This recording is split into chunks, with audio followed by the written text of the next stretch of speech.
All right, Chicago Blackhawks first up. I mean, I know there's a lot of big teams out west, but Connor Bedard, man, he's the story this year. Last year, the Blackhawks, they were 30th out of 32 teams. Last in the Central, only 59 points. Haven't been in the playoffs since 2020. They're 200-1, Burls, to win the Cup this year. They brought in, obviously, Bedard as a rookie. Also signed Ryan Donato, Nick Foligno, Taylor Hall, Corey Perry. Jonathan Taves, no longer there. He's not retired. He's kind of in limbo right now. Alex Stalock, Caleb Jones, Jujak Kyra, and Antoine Hudobin all moved on. Got a bunch of cap space, only $13 million. But again, the story's Bedard here. They're going to kick off the season ESPN 1 week from tonight versus Pittsburgh. Sid, the kid, was it Sid versus the kid? They're calling it. What's going on with Chicago? How are they going to do this year? What's the focus on this? Just every night Bedard or what? Yeah, they're going to be horrible, but they got this kid who I can't even get over some of these highlights already. I mean, that rush the other night, the fake pass, and then he kind of goes between his legs. What defenseman on Detroit was that? Because he was probably immediately sent down if it wasn't Chelios. Was it? Yeah, he came back, right? Yeah. Yeah. Babs actually called him sent him down. But his skill level and his shot, no matter how bad the Blackhawks are, it's very similar to Merles and I in Pittsburgh.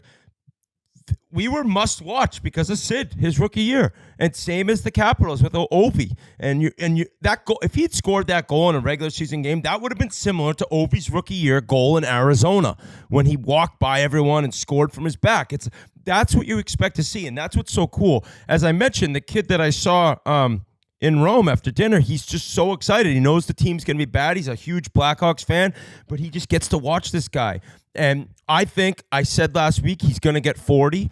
He's going to play so much. He's going to be able to be out there most of the power play, and you're going to get to witness some very special things. So as a Blackhawks fan, you want the team to lose, and you want him to do well. That's actually the goal. Hopefully he gets 40 goals and 80 points and the team finishes dead last. That's actually your goal as a Blackhawks fan. I hate to break it to all you guys, but then you get Max Celebrini or Cole Eiserman, both going to BU. One's already there. Thank you very much, BU Hockey, Jay Pandolfo.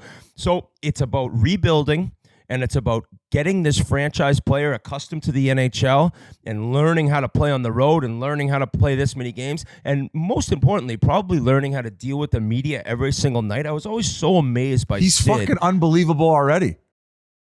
Yeah, he's unbelievable. He's already kind of disgusted. For a kid his age, he's excellent. There's guys who are 10-year vets who are worse than him. But he's shown to be a little annoyed already. And Sid never. But he kind of like he gives it back a little bit, like in a calm, cheerful way. It's playful way, exactly. Okay, but Biz, every single city, you remember Sid? It was 25 reporters every morning, every practice, every post game. And if you're not super mentally strong, I know people may think, what is this guy talking about? Like, who cares? It's media. It wears you down. I bet you Sid would say the same thing. So having to play the games and having to produce and having to learn the league and being on the road and then having to do these media obligations every day is exhausting. Especially when you're going to be losing most nights and the frustration's probably going to mount up. And if he's not scoring, then it becomes even more difficult, which I don't think will be an issue. I would assume if you polled maybe 99.9% of their fans would agree that they would rather see Connor Bedard score 40 goals and their team miss playoffs than him score 20 and their team make playoffs this year. Would you not agree with that? Yeah, I would, because if you're getting in, it's like the 8th seed, you got no chance to win. That's an interesting one. I would assume it wouldn't be 99.9. Yeah. Making the playoffs is a big deal. But they surrounded him with some nice, wily veterans. They got, who's the guy on the fourth line? Foligno, they got in there. Yep. They got Corey Perry. So a little bit of protection. Guys who are going to teach him the way and deflect a little bit of that attention that you just mentioned as far as the media is concerned. So we all know they're not making playoffs. They're going to be brutal. But all of a sudden, one player makes them must watch. And you just mentioned they kick off things on ESPN on Tuesday. And then Wednesday, we got him in a back-to-back against the Boston Bruins. So he's starting off on primetime both nights. So that's the way to do it. The NHL's got it right. And also, Chicago, they have 13 picks in the first 2 rounds of the next 2 drafts and 8 pending UFAs on this roster. So they're going to be like chock full of picks, after this year. I'm sure they're going to be trading some of those guys. And just going back to the media stuff, he kind of reminds me of a little Jack Hughes biz as far as like, kind of the playful aspect. Like someone asked him, when you were out there on the ice, you weren't looking at the bench. Did you want to stay out there? He's like, yeah, I like hockey. Like, kind of like not quite a wise ass, but, a little fucking chuckle there.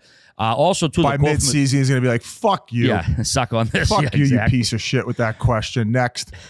Oh, also, too, did you see the clip? They were talking to him, and you could see him look over and kind of grit his teeth and like make a mad face because one of the reporters stepped on the logo in the locker room. And that's like a huge point of contention on Twitter. Wish has an ongoing battle with the fact that some of it partly makes sense that they make them so big in the middle of the room where when reporters come in, there is really nowhere to step. But it's the unwritten rule.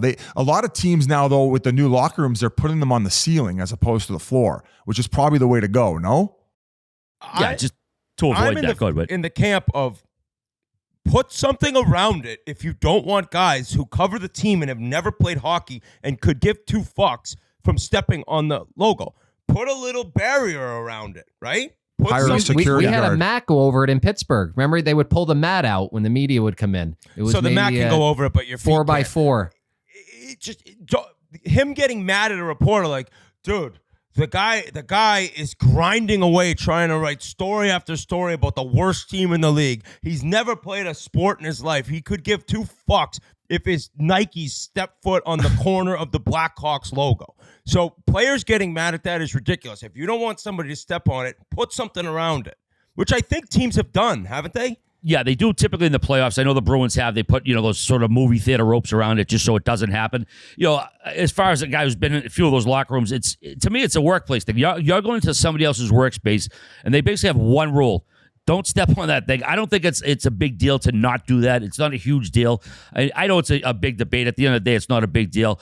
Biz, I want to go back to one thing, too, about Bedard's his dietary habits. His mother had said he's never had fast food. He will at some point, but he has never eaten McDonald's or anything yet. I think we all know when we eat well how you feel, and then we kind of go off the rails. I think he's just aware of that feeling. On game days, he'll eat chicken, rice, vegetables, shrimp, mashed yams, chicken, salmon, kind of a rotation. Yeah, a little bit. Shrimp's good for you. But just the fact sounds this like kid, Grinelli's diet. Yeah, right. The fast food part, maybe. But it is unusual for a kid of that age to never have eaten fast food. Know it? I mean, yeah, it's pretty wild. It shows his dedication. I would imagine he's not boozing much either then. I smell a Ned Flanders coming. All of a sudden, he's going to be like the biggest fucking booze bag in the league. I mean, at a certain point, something's got to give.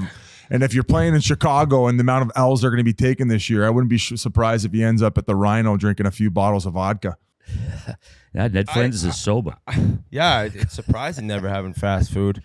But when he wants it that bad, he's just looking at one goal in life, being an NHL superstar. I would be surprised if he's never boozed, though. Like in junior with all the guys, World Juniors, never? We'll find out. When he's Frank the Tank streaking through the United Center, crippled after the Blackhawks lose their 27th in a row. Merle's gambling stuff right here. His call the odds minus 140. I know we talked about it over the summer. I had never seen call the odds in a fucking negative like that, or minus like that. A guy's that much of a favorite. He's not like a plus 200 or 300. Obviously, he's the chalk here. Are you putting something on him, or are you going to go for a little something off the board? Maybe no, I'm going to put a little something on him just because I want to watch him. I actually watched that exhibition game the other night, and it was amazing. I felt like I know it's lesser competition, a lot of AHL guys, but it looked like he was in a beer league. He's cutting across the middle. He's holding on to it. So I want to be able to root for him. But my dark horse, I don't know if it's really a dark horse, but I'm going to little hedge on Hughes in New Jersey. So what's he, 7-1? 7-1, yeah. Yeah, I think he can be. I think he can be next level, and he has all the weapons to get a ton of points. So he's in a perfect situation. Yeah, 30.5 goals. I'm not sure if that's gone up. Me and Posh have a little bet there. I was willing to go way higher than me and Posh did. Posh is going that Bedard doesn't get 30. Yeah, me and him made a bet. I have over 30.5, or it might be 31.5. He has under. And Posh got way more money than I do. I was willing to go 10 times the actual bet we made, but he was too scared. So what are you going to do? All right, boys. Obviously, we don't have to go through all of us. None of us have Chicago getting into the playoffs, right? No. Pretty obvious there.